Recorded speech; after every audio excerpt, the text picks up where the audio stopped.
ಹೇಳ್ತಾರಲ್ಲ, ಒಂದು ರೋಡಲ್ಲಿ ಏನಾದರೂ ಒಂದು ಆಕ್ಸಿಡೆಂಟ್ ಆಗ್ಬಿಟ್ರೆ ಆ ರೋಡಲ್ಲಿ ಹೆಚ್ಚು ನಿಮಗೆ ಟ್ರಾವೆಲ್ ಮಾಡಬೇಕು ಅಂತ ಅನ್ಸಲ್ಲ. ಒಂದು ರೋಡಲ್ಲಿ ಹೋಗ್ಬೇಕಾದ್ರೆ ಅದು ಆಕ್ಸಿಡೆಂಟ್ ಆಯಿತು ಅಂತಂದ್ರೆ ಅಲ್ಲಿ ಸ್ವಲ್ಪ ಒಂದು ಹಿಂಜರಿಕೆ ಇರುತ್ತೆ. ಹಿಂಜರಿಕೆ ಇರುತ್ತೆ. ಅಂದರೆ ಆ ಸಿನಿಮಾದಲ್ಲಿ ನಿಮ್ಗೆ ಏನಾರ ಬ್ಯಾಡ್ ಎಕ್ಸ್ಪೀರಿಯನ್ಸ್ ಆಗಿ ನಿಮಗೆ ಆ ಅನುಭವ ಆಯ್ತಾ ಅಥವಾ ಯಾವ ಮಲ್ಚಲ್ವಿಯ ನಿನ್ನ ನೋಡಲು ಅಲ್ಲಿ ಶಿವರಾಜ್ ಕುಮಾರ್ ಅವ್ರ ಜೊತೆ ಟ್ರಾವೆಲ್ ಮಾಡುವಂಥ ಒಂದು ಸಿನಿಮಾ ಸರ್ ಓಕೆ. ಬಿಕಾಸ್ ನನಗೆ ಮೇನ್ ಆಗಿ ನಾನು ಲೀಡ್ ಕಾನ್ಸಂಟ್ರೇಟೇ ಮಾಡಿರಲಿಲ್ಲ. ಆ್ಯಕ್ಟಿಂಗ್ ಅನ್ನೋದನ್ನು ನಾನು ಕಾನ್ಸಂಟ್ರೇಟ್ ಮಾಡೇ ಇರಲಿಲ್ಲ. ಬಟ್ಟೆಗಳು ಯಾವ ರೀತಿ ಹಾಕೋಬೇಕು ಯಾವುದೂ ತಿಳಿಯದಂತಹ ವಯಸ್ಸಿನಲ್ಲಿ ನಾನು ನನಗವಾಗ 15 ಮುಗ್ದಿತ್ತು. ಅವಾಗಷ್ಟೇ ಕಾಲೇಜಿಗೆ ಸೇರಿದ್ದೆ. ದುಡಿಬೇಕು ಅನ್ನೋ ಒಂದು ಹಸಿವಿತ್ತು. ಯಾಕಂದರೆ ಅದು ಹಸಿವು ಅನ್ನೋದಾ ಅನಿವಾರ್ಯ ಅನ್ನೋದಾ ಗೊತ್ತಿಲ್ಲ. ಸೊ ಆ ಇದರಲ್ಲಿ ಟ್ರೈನಲ್ಲಿ ನನಗೊಬ್ರು ಪರಿಚಯ ಆಗಿ ಈ ರೀತಿ ಒಂದು ಕಾಲ್ ಸೆಂಟರ್ ರೂಮಲ್ಲಿದ್ದ ಟೈಮ್ ನಾನು ಸೆಲೆಕ್ಟ್ ಆದೆ. ಪಾಪ ಆ ಹುಡುಗಿ ಸೆಲೆಕ್ಟ್ ಆಗಲಿಲ್ಲ.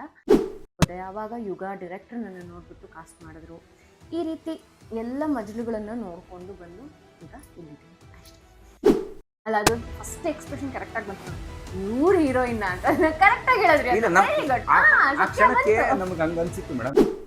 ಸೊ ಅದು ನನ್ನಿಂದ ಅಥವಾ ಯಾರಿಂದನೂ ಒಬ್ಬ ಕಲಾವಿದ ಬೆಳೆಯೋದಿಲ್ಲ. ಅದು ಅವರಲ್ಲಿರುವಂಥ ಸತ್ವದಿಂದ ಮಾತ್ರ ಬೆಳೆಯೋಕ್ಕೆ ಸಾಧ್ಯ ಆಗೋದು. ಅಲ್ಲಿಗೂ ಏನ್ ತರಲೆ ಮಾಡ್ತಿದ್ವಿ ನಾವು ಅಂದ್ರೆ, ಅಲ್ಲಿವರೆಗೂ ಶೂಟಿಂಗ್ ಮಾಡ್ತಿದ್ವಾ, ಅಲ್ಲಿಗೆ ನಮ್ ಕಿತಾಪತಿ ಮುಗಿತಿರ್ಲಿಲ್ಲ. ಅಲ್ಲಿಂದ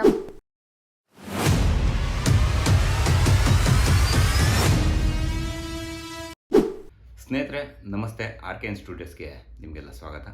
ತಮ್ಮನೇಲಿ ನೋಡಿ ನಿಮಗೆ ಗೊತ್ತಾಗಿರುತ್ತೆ ನಮ್ಮ ಜೊತೆ ಯಾರಿದ್ದಾರೆ ಅಂತ. ಹಾಗೆ ನಿಮಗೆ ಮತ್ತೊಂದು ಅಪ್ಡೇಟ್ ಕೊಡಬೇಕಿತ್ತು.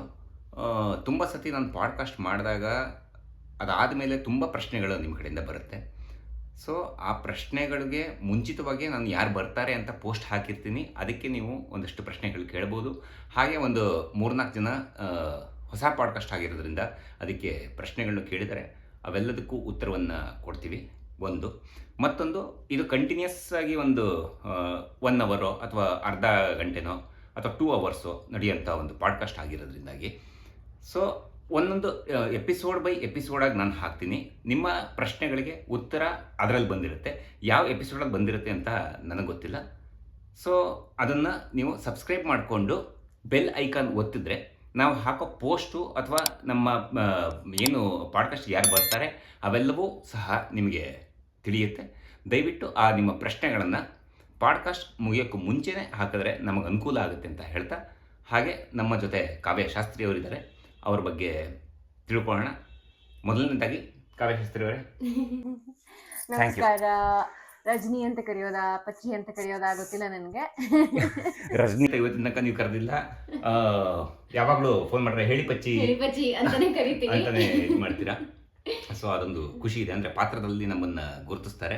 ತುಂಬ ಜನ, ಎಷ್ಟೋ ಜನಕ್ಕೆ ಕಾವ್ಯ ಶಾಸ್ತ್ರಿ ಅವರ ಹೆಸರು ಗೊತ್ತಿದೆ. ಆದರೂ ಇವತ್ತಿಗೂ ಶ್ರದ್ಧಾ ಟೀಚರ್ಗೆ ಬಹಳ ಪ್ರೀತಿ ಇವತ್ತಿಗೂ ಜನ ಕೊಡ್ತಾರೆ. ಹೌದು, ತುಂಬ ಇದೆ. ಅದೊಂದು ಒಳ್ಳೆಯ ಜರ್ನಿ. ಹೌದು. ಇದೆಲ್ಲದಕ್ಕೂ ಮೊದಲಾಗಿ ನೀವು ಯಾಕೆ ಕಲಾವಿದರಾಗಿ ಬಂದ್ರಿ ಅಥವಾ ಹೇಗೆ ಬಂದ್ರಿ? ಮೂಲ ಎಲ್ಲಿ? ಓಕೆ. ಸೊ ನಾನು ಹೇಗೆ ಅಂದರೆ, ಇವತ್ತಿನ ದಿನಕ್ಕೂ ಕೂಡ ನಾನು ಪಾರ್ಲರ್ಗೆ ಹೋಗೋ ಹುಡುಗಿ ಅಲ್ಲ, ಆಯಿತಾ. ಸೊ ನನಗೆ ಈ ಐಬ್ರೋ ಅಂದರೆ ಏನು, ಮತ್ತು ಮೇಕಪ್ ಅಂದರೆ ಏನು, ಅಥವಾ ಬಟ್ಟೆಗಳು ಯಾವ ರೀತಿ ಹಾಕೋಬೇಕು ಯಾವುದೂ ತಿಳಿಯದಂತಹ ವಯಸ್ಸಿನಲ್ಲಿ ನಾನು ನನಗವಾಗ 15 ಮುಗ್ದಿತ್ತು. ಅವಾಗಷ್ಟೇ ಕಾಲೇಜಿಗೆ ಸೇರಿದ್ದೆ. ಬಟ್ ನನಗೇನಂದರೆ ಏನಾದರೂ ಮಾಡಬೇಕು, ದುಡಿಬೇಕು ಅನ್ನೋ ಒಂದು ಹಸಿವಿತ್ತು. ಯಾಕಂದರೆ ಅದು ಹಸಿವು ಅನ್ನೋದಾ ಅನಿವಾರ್ಯ ಅನ್ನೋದಾ ಗೊತ್ತಿಲ್ಲ. ಹಾಗಾಗಿ ನಾನು ಕಾಲೇಜಲ್ಲಿ ಓದ್ತಿದ್ದಾಗ, ಚಿತ್ರಕಲಾ ಪರಿಷತ್ತಲ್ಲಿ ಓದ್ತಿದ್ದಾಗ, ನನ್ನ ಅಲ್ಲಿನ ಟ್ರೈನಲ್ಲಿ ಟ್ರಾವೆಲ್ ಮಾಡ್ತಿದ್ದೆ. ನನ್ನ ಮೂರು ಬಂಗಾರಪೇಟೆ. ಈ ಪಾನಿಪುರಿ ಎಲ್ಲರಿಗೂ ಗೊತ್ತಿರುತ್ತಲ್ಲ, ಬಂಗಾರಪೇಟೆ. ಸೊ ಟ್ರೈನಲ್ಲಿ ಪ್ರತಿದಿನ ಟ್ರಾವೆಲ್ ಮಾಡ್ತಿದ್ದೆ ನಾನು. ಬೆಳಗ್ಗೆ 4:15 ಮನೆ ಬಿಡ್ತಿದ್ದೆ, ರಾತ್ರಿ 9 ಗಂಟೆಗೆ ಮನೆಗೆ ಹೋಗ್ತಿದ್ದೆ. ನಾನು ಅಷ್ಟು ಹಾರ್ಡ್ ವರ್ಕ್ ಮಾಡ್ಕೊಂಡು ಹೋಗ್ತಿದ್ದೆ. ಯಾಕಂದರೆ ಬೆಂಗಳೂರಲ್ಲಿ ಇದ್ದು ಉಳ್ಕೊಂಡು ಮಾಡುವಷ್ಟು ಸ್ಥಿತಿವಂತರು ನಾವು ಅವಾಗ ಆಗಿರಲಿಲ್ಲ ಈ ಕಾರಣದಿಂದ. ಸೊ ಆ ಇದರಲ್ಲಿ ಟ್ರೈನಲ್ಲಿ ನನಗೊಬ್ರು ಪರಿಚಯ ಆಗಿ ಈ ರೀತಿ ಒಂದು ಕಾಲ್ ಸೆಂಟರ್ ಫುಲ್ ಬೂಮಲ್ಲಿದೆ ಟೈಮ್. ಅದು ಕಾಲ್ ಸೆಂಟರ್ ಇದೆ ನೋಡಿ, 2004, 2005, 2006 ಆ ಟೈಮಲ್ಲಿ ಕಾಲ್ ಸೆಂಟ್ರಲ್ಲಿ ಒಂದು ಓಪನಿಂಗ್ ಇದೆ, ನೀನು ಮಾಡ್ತೀಯಾ ನೋಡು. ಸೆಮಿಸ್ಟರ್ ಹಾಲಿಡೇಸ್ ಇತ್ತು ಇವಾಗ ನಂಗೆ ಅವಾಗ 3 ಮಂತ್ಸ್ ಹಾಲಿಡೇಸ್ ಇತ್ತು. ಆ ಟೈಮಲ್ಲಿ ಯಾಕೆ ದುಡಿಬಾರ್ದು, ಅಪ್ಪ ಅಮ್ಮಗೆ ಒಂಚೂರು ಅನುಕೂಲ ಆಗುತ್ತೆ ಅಂತ ಇಂಟರ್ವ್ಯೂ ಅಟೆಂಡ್ ಮಾಡಿದೆ. 2 ರೌಂಡಲ್ಲಿ ಸೆಲೆಕ್ಟ್ ಆಯಿತು. 3ನೇ ರೌಂಡ್ ಇತ್ತು. ಸೊ 3ನೇ ರೌಂಡ್ಗೆ ನೆಕ್ಸ್ಟ್ ಇನ್ನೊಂದು ದಿನ ಬರಬೇಕಾಗಿತ್ತು. ಅಲ್ಲಿ ಕಾಲ್ ಸೆಂಟ್ರಿಗೆ ಬಂದಿದ್ದಂಥ ಒಂದು ಹುಡುಗಿ ನನಗೆ ಪರಿಚಯ ಆಗಿ, ಅವಳು ಹೇಳಿದ್ಲು, ನನಗೆ ಈ ರೀತಿ ಉದಯ ಟಿ ವಿಯಲ್ಲಿ ಒಂದು ಇಂಟರ್ವ್ಯೂ ಇದೆ, ನನಗೆ ಆಡಿಷನ್ ಇದೆ, ನೀನು ನನ್ನ ಜೊತೆಗೆ ಬರ್ತೀಯಾ? ಅಲ್ಲೇ ಕಂಟೋನ್ಮೆಂಟ್ ರೈಲ್ವೆ ಸ್ಟೇಷನಲ್ಲೇ ನನ್ನ ಟ್ರೈನು, 5:45ಕ್ಕೆ ಟ್ರೈನ್ ಇತ್ತು ಸಂಜೆ. ಸೊ ಆಲ್ಮೋಸ್ಟ್ 3-4 ಅವರ್ಸ್ ಟೈಮ್ ಇತ್ತು, ಇನ್ನೇನು ಮಾಡೋದು, ಸರಿ ಆಯಿತು ಬರ್ತೀನಿ ಬಾ ಅಂತಂದ್ಬಿಟ್ಟು ಹೋದೆ. ಅಲ್ಲಿ ಹೋದಾಗ ರಿಸೆಪ್ಷನಿಸ್ಟ್ ಸುವರ್ಣ ಅಂತ ಇನ್ನೂ ಅವ್ರ ಜೊತೆಗೆ ನಾನು ಟಚ್ಚಲ್ಲಿದ್ದೀನಿ. ನೀವು ಆಡಿಷನ್ ಕೊಡ್ತೀರಾ ಅಂತ ಕೇಳಿದ್ರು. ಬಸ್ಲೈನ ನನಗೆ ಹುಡುಗಾಟ ಕೊಡೋಣ ಅದಕ್ಕೆ ಏನಂತೆ ಅಂತ ಹೋದೆ, ಆಡಿಷನ್ ಕೊಟ್ಟೆ. ನಾನು ಸೆಲೆಕ್ಟ್ ಆದೆ, ಪಾಪ ಆ ಹುಡುಗಿ ಸೆಲೆಕ್ಟ್ ಆಗಲಿಲ್ಲ. ಅನಂತರ ಬಹಳ ಸಲ ಪ್ರಯತ್ನ ಪಟ್ಟೆ. ಬಹುಶಃ ಆಕೆ ಪರ್ಪಸ್ ಇಷ್ಟೇ ಆಗಿತ್ತು ಅನಿಸುತ್ತೆ, ನನ್ನನ್ನು ಇಂಡಸ್ಟ್ರಿಗೆ ಇಂಟ್ರಡ್ಯೂಸ್ ಮಾಡೋದು. ಆ್ಯಂಕರ್ ಆದೆ, RJ ಆದೆ.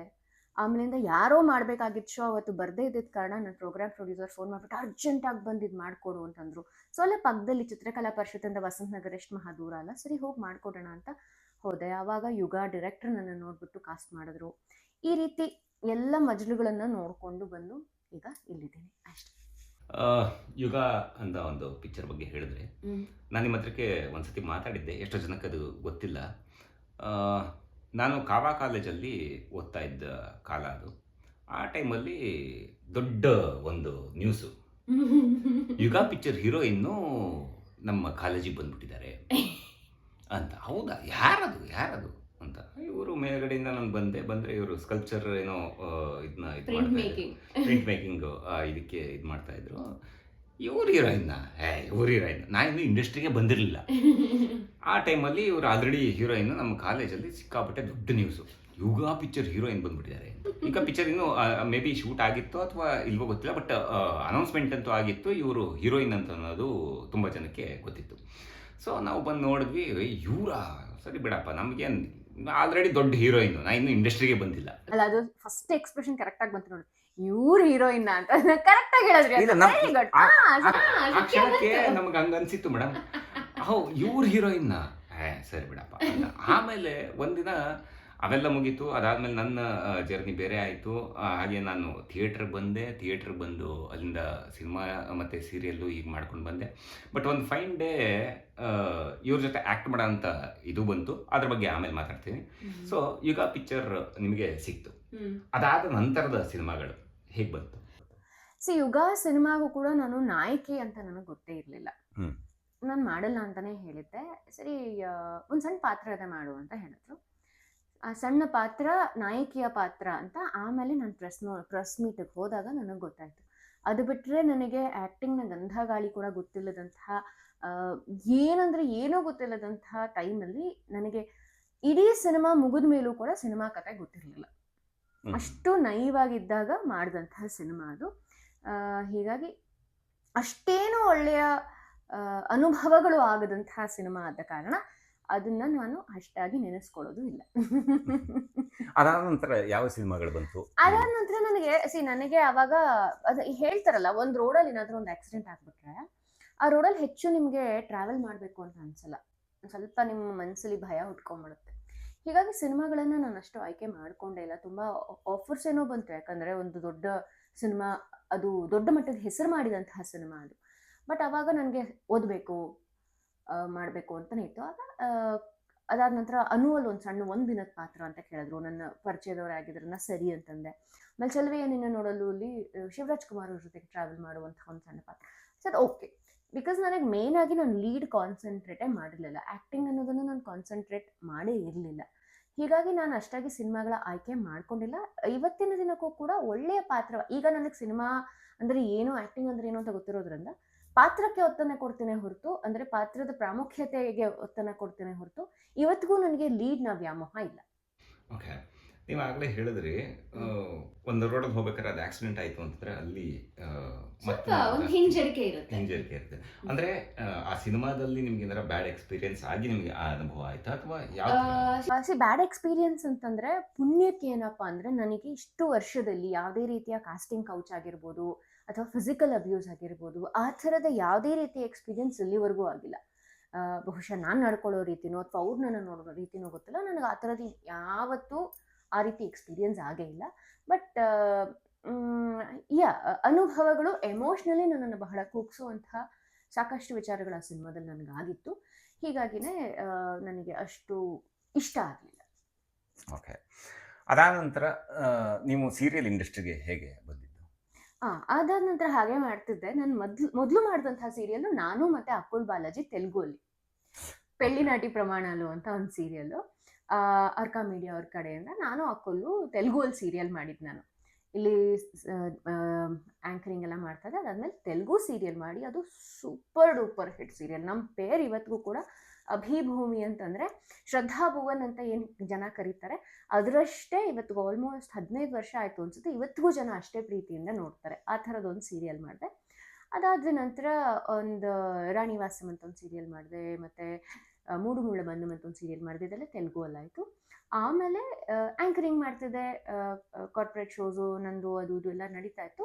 ಅದರ ಜೊತೆಗೇನೆ ಶುಭ ವಿವಾಹ ಸೀರಿಯಲ್ಗೆ ಅರುಣ್ ಜಗದೀಶ್ ಅವರು ಅಪ್ರೋಚ್ ಮಾಡಿದ್ರು.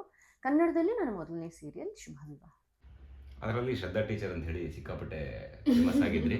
ಸೊ ಆ ಫೇಮಸ್ ಇಂದಾಗಿ ನನಗೂ ಒಂಚೂರು ಹೆಸರು ಬರ ಅಂತ ಒಂದು ಹಾಗೇನಿಲ್ಲ, ನೀವು ಅತ್ಯದ್ಭುತವಾದಂಥ ಪರ್ಫಾರ್ಮರ್. ಯಾಕಂದ್ರೆ ದೇವಿ ಸೀರಿಯಲ್ನಿಂದನೂ ಕೂಡ ಜನ ನಿಮ್ಮನ್ನು ಗುರುತಿಸಿದ್ರು. ಬಟ್ ನಮ್ಮ ಕಾಂಬೋ ಚೆನ್ನಾಗಿ ವರ್ಕ್ ಆಯಿತು ಅದರಲ್ಲಿ ಅಂತ ಹೇಳ್ಬೋದು. ಸೊ ಅದು ನನ್ನಿಂದ ಅಥವಾ ಯಾರಿಂದನೂ ಒಬ್ಬ ಕಲಾವಿದ ಬೆಳೆಯೋದಿಲ್ಲ, ಅದು ಅವರಲ್ಲಿರುವಂಥ ಸತ್ವದಿಂದ ಮಾತ್ರ ಬೆಳೆಯೋಕ್ಕೆ ಸಾಧ್ಯ ಆಗೋದು. ಇಲ್ಲ, ಅದರಿಂದ ಆಚೆ ನನ್ನ ಅನುಭವದಲ್ಲಿ ನಾನು ಹೇಳಬೇಕು ಅನ್ನೋದಾದ್ರೆ, ಒಂದಷ್ಟು ಕಡೆ ನಾವು ರಿಯಾಕ್ಟ್ ಮಾಡ್ತೀವಿ. ಅದು ರಿಯಾಕ್ಷನ್ಗೆ ಆ ಕಡೆಯಿಂದ ಮತ್ತೆ ಪ್ರತಿಕ್ರಿಯೆ ಬರಬೇಕು. ಬರಲಿಲ್ಲ ಅಂತಂದ್ರೆ ಅದು ಆಗಲ್ಲ. ಹಾಗೆ ಇದು ಒಟ್ಟಾರೆ ಕುಡ್ಕೊಂಡು ಬಂದಿದ್ರಿಂದಾಗಿ ಅದೊಂದು ದೊಡ್ಡ ಸೀರಿಯಲ್ ಆಗಿ ಹಿಟ್ ಆಗಿ. ಖಂಡಿತ ಹೌದು. ಯಾಕಂದ್ರೆ ಎಲ್ಲರೂ ಕಾಂಟ್ರಿಬ್ಯೂಟ್ ಮಾಡ್ತಾ ಇದ್ರು. ಎಂಥದ್ದೇ ಒಂದು ಡಮ್ಮಿ ಸೀನ್ ಅಂತ ಅನಿಸ್ಕೊಳ್ಳೋಂಥ ಸೀನ್ ಇದ್ರು ಕೂಡ ಅದನ್ನ ಫಸ್ಟ್ ಶ್ರೀನಿಧಿ ಅವ್ರು ಬರೀತಾ ಇದ್ರು. ಆಗ ಅದ್ಭುತವಾದ ಡೈಲಾಗ್ಸ್ ಇಂದ ಅವ್ರು ಎತ್ಬಿಡ್ತಿದ್ರು. ಇಲ್ಲಾಂದ್ರೆ ಅರುಣ್ ಜಗದೀಶ್ ಅವರು ಅಷ್ಟೇ ಅತ್ಯದ್ಭುತವಾದಂಥ ಡೈರೆಕ್ಟರ್ ಅವರು. ಸೊ ಅವರು ಕೂಡ ಅಷ್ಟೇ ಎಂಥದ್ದೇ ಸಪ್ಪೆ ಅನ್ಸುವಂಥ ಸೀನ್ ಇದ್ರು ಕೂಡ ಅದನ್ನ ಎಲಿವೇಟ್ ಮಾಡ್ಬಿಡ್ತಿದ್ರು. ಅನಂತರ ಪಾತ್ರಗಳಿಗೂ ಕೂಡ ಅವ್ರದ್ದೇ ಆದಂಥ ಒಂದು ಚೌಕಟ್ಟು ಗೊತ್ತಿದ್ರಿಂದ ಕೊಡೋದು ತಗೊಳ್ಳೋದು ಅಂತ ನೀವೇನು ಹೇಳಿದ್ರಿ ಅದು ಅದ್ಭುತವಾಗಿ ಆಗ್ತಾ ಇತ್ತು ಆ ಸೀರಿಯಲಲ್ಲಿ. ಏನೋ ಒಂದು ಮ್ಯಾನರಿಸಮ್ ಮಾಡ್ಬಿಡ್ತಿದ್ರಿ, ಅದಕ್ಕೆ ಇನ್ನೇನೋ ಒಂದು ನಾನು ರಿಯಾಕ್ಟ್ ಮಾಡ್ತಿದ್ದೆ, ಅಥವಾ ನಾನೇನೋ ಒಂದು ಬೈತಿದ್ದೆ ಅದಕ್ಕೆ ನೀವು ಇನ್ನೊಂದು ಏನೋ ರಿಯಾಕ್ಟ್ ಮಾಡ್ಬಿಡ್ತಿದ್ರಿ. ಸೊ ಆ ರೀತಿಯ ಎಲ್ಲ ಪಾತ್ರಗಳು ಅಷ್ಟೇ ಒಂದು ದಾಹ ಇದ್ದಂಥ ಹಸುವಿದ್ದಂಥ ಪಾತ್ರಗಳೇ ಆಗಿತ್ತು ಅದರಲ್ಲಿ. ಎಲ್ಲ ಕಲಾವಿದರು ಅಷ್ಟೇ, ಅಲ್ಲಿ ಯಾರೋ ದುಡ್ಗೋಸ್ಕರ ಕೆಲಸ ಮಾಡ್ತಿಲ್ಲ, ದುಡ್ಡು ಬೇಕು ಆಫ್ಕೋರ್ಸ್, ಬಟ್ ಅದಕ್ಕೂ ಮೀರಿ ಇವತ್ತು ನಾನು ಚೆನ್ನಾಗಿ ಮಾಡಬೇಕು ಗುರು ಅಂತ ಅಂದ್ಕೊಂಡು ಬರ್ತಿದ್ವಿ ನಾವು. ಅದಕ್ಕೆ ಮೇಡಮ್ ಅವ್ರಿಗೆ ಹೇಳಿ ಇವತ್ತು ನಾನು ಚೆನ್ನಾಗಿ ಮಾಡಬೇಕು ಅಂತ ಅಂದ್ಕೊಂಡು ಬರ್ತಿದ್ವಿ ಅಂತ. ಆ ಥರದ್ರಲ್ಲಿ ನನಗೊಂದು ಸೀನ್ ಇವತ್ತಿಗೂ ನೆನಪಿದೆ. ಕಂಬಳ ನಡೀತಾ ಇತ್ತು. ಅದರಲ್ಲಿ ಪಚ್ಚಿ ಅನ್ನೋ ಪಾತ್ರ ಶ್ರದ್ಧಾ ಟೀಚರ್ಗೆ ಡವ್ ಹೊಡಿತಾ ಹಿಂಗೆ ಹೋಗ್ತಾ ಇರುತ್ತೆ. ಈ ಥರದ ಒಂದು ಸಿಚುವೇಶನ್ ಬಂದಾಗ ಮೇಡಮ್ ಅವರು ಎದುರುಗಡೆ ಇದ್ದರು, ನಾನು ಆ್ಯಕ್ಟ್ ಮಾಡಬೇಕು. ಸೊ ಆ್ಯಕ್ಟ್ ಮಾಡಿದ್ವಿ, ಮುಗೀತು. ಏನು ಡೈಲಾಗ್ ಇತ್ತು ಅದನ್ನ ಹೇಳಿದ್ವಿ, ಮುಗಿಸಿದ್ವಿ. ಅದಾದಮೇಲೆ ಈ ನಮ್ಮಿಬ್ಬರ ಕಾನ್ವರ್ಸೇಷನ್ನ ಮತ್ತೊಬ್ಬರು ಅಲ್ಲಿ ನಿಂತು ನೋಡ್ತಾರೆ. ನಾವು ಮಾಡೋ ಕುಚೇಷ್ಟೆಗಳು ಹೆಂಗಿರುತ್ತೆ ಅನ್ನೋದಕ್ಕೆ ಮೇಡಮ್ಗೆ ನೆನಪಿದೆಯಲ್ಲೋ ಗೊತ್ತಿಲ್ಲ, ಹೇಳಿದ್ರೆ ಅವ್ರಿಗೆ ಗೊತ್ತಾಗ್ಬೋದು. ಕುಚೇಷ್ಟೆಗಳು ಮಾಡ್ತಾ ಇರ್ತೀವಿ. ಅಲ್ಲಿ ನಮ್ಮದು ಏನಂದರೆ, ನಾವು ಮಾತಾಡೋ ಮಧ್ಯದಲ್ಲಿ ನಮ್ಮದು ಮ್ಯೂಟ್ ಆಗಿರುತ್ತೆ, ಆಪೋಸಿಟ್ ಕ್ಯಾರೆಕ್ಟರ್ ಫೋಕಸಲ್ಲಿರುತ್ತೆ. ಈ ಥರ ಮೇಡಮ್ ಅವರು ಇಲ್ಲ ಪಚ್ಚಿ ನೀವು ಹಾಗೆಲ್ಲ ತಿಳ್ಕೊಬೇಡಿ, ನಾನು ಆಲ್ರೆಡಿ ಮದುವೆ ಆಗಿದೆ ಅಂತ ಹೇಳ್ಬಿಟ್ಟು ಹೀಗೆ ಒಂದು ತಾಳಿ ಎತ್ತಿ ತೋರಿಸ್ತಾರೆ. ಇದು ಸೀನು. ಆ ಸೀನ್ ನೋಡಿರೋರಿಗೆ ಒಂದಷ್ಟು ಜನ ಗೊತ್ತಾಗುತ್ತೆ. ಅದು ಆ್ಯಕ್ಟ್ ಏನು ಮಾಡಬೇಕು ಮಾಡಾಗೋಗಿದೆ. ಬಟ್ ನಾವು ಹೇಗಿದ್ರು ಔಟ್ ಆಫ್ ಫೋಕಸಲ್ಲಿದ್ದೀವಿ ಅಂತ ನನಗೂ ಗೊತ್ತು, ಮೇಡಮ್ ಅವ್ರಿಗೂ ಸಹ ಗೊತ್ತು. ಅಲ್ಲಿ ಆಪೋಸಿಟ್ ಕ್ಯಾರೆಕ್ಟರ್ ಒಂದು ನೋಡ್ತಾ ಇದ್ದೆ, ಅವ್ರ ಮೇಲೆ ಫೋಕಸ್ ಇದೆ ಅನ್ನೋದು ತುಂಬ ಚೆನ್ನಾಗಿ ಮೇಡಮಿಗೆ ಗೊತ್ತು. ಮೇಡಮ್ ನೀನಂತ ಆ್ಯಕ್ಟ್ ಮಾಡ್ಬೇಕಾದ್ರೆ ಅಲ್ಲಿ ಏನು ಒರಿಜಿನಲ್ ಡೈಲಾಗ್ ಇತ್ತು ಆ ಒರಿಜಿನಲ್ ಡೈಲಾಗ್ ಹೇಳ್ತಾ ಇರಲಿಲ್ಲ. ನೀವು ನನಗೆ ಗೋಬಿ ಕೊಡಿಸ್ತೀನಿ ಅಂತ ಹೇಳಿದ್ರಿ, ಕೊಡಿಸ್ಲಿಲ್ಲ ಅಂತ. ಮೇಡಮ್ ನಾನು ಎಲ್ಲಿ ಗೋಬಿ ಕೊಡಿಸ್ತೀನಿ ಅಂತ, ನಾನು ಹೇಳಿದ್ದು ಗೋಬಿ ಅಲ್ಲ, ನಾನು ಹೇಳಿದ್ದು ಚಿಕನ್ ಬಿರಿಯಾನಿ ಅಂತ. ಈ ಥರ ಏನೋ ಹಿಂಗೆ ಅಂದ್ಕೊಂಡು ಮಾತಾಡ್ಕೊಂಡು ಬರ್ತಾ ಇದ್ದೀವಿ. ಆಮೇಲೆ ನೋಡಿ ನಾನು ಹಾಕಿರೋ ತಾಳಿ ಅಂತಬಿಟ್ಟು ಹಿಂಗೆ ತೋರಿಸ್ತಾರೆ. ಒರಿಜಿನಲ್ ಸೀನ್ ಇದೆ. Off the screen out of ಫೋಕಸಲ್ಲಿ ಇಲ್ಲಿ ನೋಡಿ ಇದು ಜಿಲೆಟಿಂದು ಒರಿಜಿನಲ್ ಅಲ್ಲ ಅಂತ ಹೇಳ್ತಾರೆ. ಅವಾಗ ನಾನು ಸೋತೆ. ಅಂದರೆ ನನ್ನ ರಂಗಭೂಮಿ ನಟ ಆಗಿದ್ರು ನಾನಲ್ಲಿ ಅಷ್ಟೊತ್ತು ತನಕ ಕಂಟ್ರೋಲ್ ಮಾಡ್ಕೊಂಡಿರೋನು ಅವಾಗ ಜೋರಾಗಿ ನಗ್ಬಿಟ್ಟೆ. ಆಮೇಲೆ ವೈದ್ಯ ಅವರು ಡೈರೆಕ್ಟ್ ಮಾಡ್ತಾ ಇದ್ದಿದ್ದ ಸೀನ್ ಅದು, ಅವರು ಓಕೆ ಕಟ್ ಅಂತ ಅಂದರು. ಅಲ್ಲಿಗೆ ನಾನು ಸೋತೆ. ಅಂದರೆ ನಾವೇನು ರಂಗಭೂಮಿ ಮಾಡ್ಕೊಂಡ್ಬಂದ್ರು ಅದರಿಂದ ಆಚೆ ನೀನಾ ಅಂತ ಹೇಳಿ ಒಬ್ಬ ಕಲಾವಿದ ನಿಂತಾಗ ಗೆಲ್ಲೋದಕ್ಕೆ ಸಾಧ್ಯ ಇದೆ. ಅದು ನಾನಾಗಿರ್ಬೋದು, ಅವರಾಗಿರ್ಬೋದು. ಬಟ್ ಆ ಸೀನ್ ಇವತ್ತಿಗೂ ನನಗೆ ತುಂಬ ಚೆನ್ನಾಗಿ ನೆನಪಿದೆ, ತುಂಬ ಚೆನ್ನಾಗಿ ಮೂಡ್ ಬಂದಿತ್ತು. ಆದರೆ ಅದು ಸೋಲು ಗೆಲುವು ಅಂತಲ್ಲ, ಅದು ಹೇಗಂದ್ರೆ ಒಂದು ಹೆಲ್ದಿ ಕಾಂಪಿಟೇಷನ್ ಅಂತ ಹೇಳ್ಬೋದು. ಹ್ಮ್. ಯಾಕಂದ್ರೆ ಅದು ಈ ರೀತಿ ಸೋತಾಗ ಸಿಗೋ ಸ್ಯಾಟಿಸ್ಫ್ಯಾಕ್ಷನ್ ಇದೆಯಲ್ಲ, ಅದು ಅದ್ಭುತವಾದಂತಹ ಸ್ಯಾಟಿಸ್ಫ್ಯಾಕ್ಷನ್ ಅದು ಅಂತ ಹೇಳ್ಬೇಕು. ಯಾಕಂದ್ರೆ ಎದುರೋಗಿರೋ ವ್ಯಕ್ತಿ ಅವರು ಪ್ರತಿಭೆಯಿಂದ ನಮ್ಮನ್ನು ಸೋಲ್ಸಿದಷ್ಟು ನಾವು ನಮ್ಮ ಲಿಮಿಟ್ಸ್ನ ಪುಷ್ ಮಾಡ್ಕೊಂಡು ಹೋಗ್ತೀವಂತ ಎಷ್ಟೋ ಸನ್ನಿವೇಶಗಳು ನಿಮ್ಮ ಜೊತೆ ಕೂಡ ನನಗಾಗಿದೆ. ಸೊ ಅದು ಒಂದ್ ರೀತಿ ಅದ್ಭುತವಾದಂಥ ಹೆಲ್ದಿ ಕಾಂಪಿಟೇಷನ್. ಅದು ಬಹುಶಃ ಭಾಷೆ ಬಗ್ಗೆ ಮತ್ತೆ ಮಾಡೋ ಕೆಲ್ಸದ ಬಗ್ಗೆ ಎರಡರ ಬಗ್ಗೆನೂ ಅಪಾರವಾದಂಥ ಒಲವಿದ್ರೆ ಮಾತ್ರ ಅದು ಸಾಧ್ಯ ಆಗೋದು. ಹೌದು. ಯಾಕಂದರೆ ಭಾಷೆ ಬಗ್ಗೆ ಅಂತ ಹೇಳಿದ್ರಲ್ಲ, ನಾನೂ ಸಹ ಬಂದಾಗ ನಾನು ಬೇಸಿಕಲಿ ನಾನು ಕುಂದಾಪುರದವನಲ್ಲ. ತುಂಬ ಜನ ಮಂಗಳೂರು ಮತ್ತು ಕುಂದಾಪುರ ಅಂತ ಅಂದ್ಕೊಂಡಿರೋಂಥ ಜನಗಳು ತುಂಬ ಇದ್ದಾರೆ. ಬಟ್ ಆ ಜಾಗದಲ್ಲಿ ನಮಗೆ ಕೊಟ್ಟಂಥ ಪ್ರೀತಿ ಇದೆಯಲ್ಲ, ಶ್ರದ್ಧಾ ಮೇಡಮ್ ಅಂತಬಿಟ್ಟು ಎಷ್ಟೋ ಸತಿ ಇವ್ರಿಗೂ ಅನುಭವ ಆಗಿದೆ. ನಾವು ಎಲ್ಲೋ ಹೊರಗಡೆ ಹೋಗಿ ಊಟ ಮಾಡ್ತಾ ಇದ್ವಿ, ಅಥವಾ ಎಲ್ಲೋ ಹೊರಗಡೆ ಹೋಗಿ ಟೀ ಕುಡಿತಾ ಇದ್ವಿ, ಕಾಫಿ ಕುಡಿತಾ ಇದ್ವಿ, ಇನ್ನೆಲ್ಲೋ ಹೋಗಿ ಏನೋ ತಿಂತಾ ಇದ್ವಿ. ನಮ್ಮ ಹತ್ರಕ್ಕೆ ಆ ಜನ ದುಡ್ಡೇ ಇಸ್ಕೊತಾ ಇರಲಿಲ್ಲ. ಅದು ಇವ್ರಿಗೂ ಸಹ ಇವತ್ತಿಗೂ ನಾನು ಮೊನ್ನೆ ಕುಂದಾಪುರಕ್ಕೆ ಹೋಗಿದ್ದೆ, ಅಂದ್ರೆ ಉಡುಪಿ ಹತ್ರಕ್ಕೆ ಹೋಗಿದ್ದೆ. ಅಲ್ಲಿಗೂ ಕೂಡ ಓ ಮೇಡಮ್ ಎಲ್ಲಿ ಪಚ್ಚಿಬುವನು ಅಂತ ಕೇಳಿದ್ರು. ಇಷ್ಟು ವರ್ಷ ಆಗಿ ಧರ್ಮಸ್ಥಳ ದೇವಸ್ಥಾನದ ಒಳಗಡೆ ಕೂಡ ಅದಕ್ಕೆ ಹೇಗಿದ್ದೀರಾ ಶ್ರದ್ಧಾ ಮೇಡಮ್, ಪಾಠ ಮಾಡಕ್ ಬಂದ್ರ್ಯಾ ಅಂತ ಕೇಳಿದ್ರು. ಸೊ ಈ ರೀತಿ ಇವತ್ತಿನ ದಿನಕ್ಕೂ ಕೂಡ ಆ ಪ್ರೀತಿ ಕೊಡ್ತಾರೆ ಅವರು. ಅವರ ಪ್ರೀತಿ ಆಗಾದ. ಮತ್ತು ನಮಗೊಂಥರ ಹೆಂಗಿತ್ತು ಅಂತಂದರೆ, ಅದು ಅಲ್ಲಿ ಹೋಗ್ಬಿಟ್ರೆ ನಾವು ವಾಪಸ್ ಶೂಟಿಂಗ್ ಮುಗಿಸ್ಕೊಂಡು ಲಾಡ್ಜಿಗೆ ಬಂದರೆ ಮಾತ್ರ ನಮಗೆ ನೆಟ್ವರ್ಕ್ ಸಿಗೋದು. ಅದರ್ವೈಸ್ ನಮ್ಗೆ ಎಲ್ಲೂ ನೆಟ್ವರ್ಕ್ ಸಿಗಲ್ಲ. ಬೇಕು ಅಂದರೆ ನೆಟ್ವರ್ಕ್ ಸಿಗೋ ಜಾಗಕ್ಕೆ ನಾವು ಹುಡುಕೊಂಡೋಗಿ ಫೋನ್ ಮಾಡಬೇಕು. ಅಲ್ಲಿಗೂ ಏನ್ ತರಲೆ ಮಾಡ್ತಿದ್ವಿ ನಾವು ಅಂದ್ರೆ, ಅಲ್ಲಿವರೆಗೂ ಶೂಟಿಂಗ್ ಮಾಡ್ತಿದ್ವಾ, ಅಲ್ಲಿಗೆ ನಮ್ ಕಿತಾಪತಿ ಮುಗಿತಿರ್ಲಿಲ್ಲ. ಅಲ್ಲಿಂದ ಮಲ್ಪೆ ಬೀಚಿಗೆ ಹೋಗೋ, ಇಲ್ಲಾಂದ್ರೆ ಎಲ್ಲಾದ್ರೂ ಯಕ್ಷಗಾನ ನಡೀತಿದ್ರೆ ಅಲ್ಲಿ ಹೋಗಿ ಕುತ್ಕೊಂಡು ಇಡೀ ರಾತ್ರಿ ನೋಡೋ. ಓಕೆ, ಇಲ್ಲಿ ಇವಾಗ ಒಂದು ಹೊಸದೊಂದು ಹೋಟ್ಲ್ ಆಗಿದೆಯಂತೆ, ಅಲ್ಲಿ ಹೋಗೋಣ, ಇಲ್ಲಿ ಲತಾ ಹೋಟ್ಲಿಗೆ ಹೋಗೋಣ, ಅಲ್ಲಿ ಅನ್ನಪೂರ್ಣ ಮೆಸ್ಸಿಗೆ ಹೋಗೋಣ. ಇದೇ ರೀತಿ ಕಿತಾಪತಿಗಳು ನಮ್ದು. ಹೀಗಾಗಿ ನಾವು ಒಂದು ಅಲ್ಲಿದ್ದಾಗ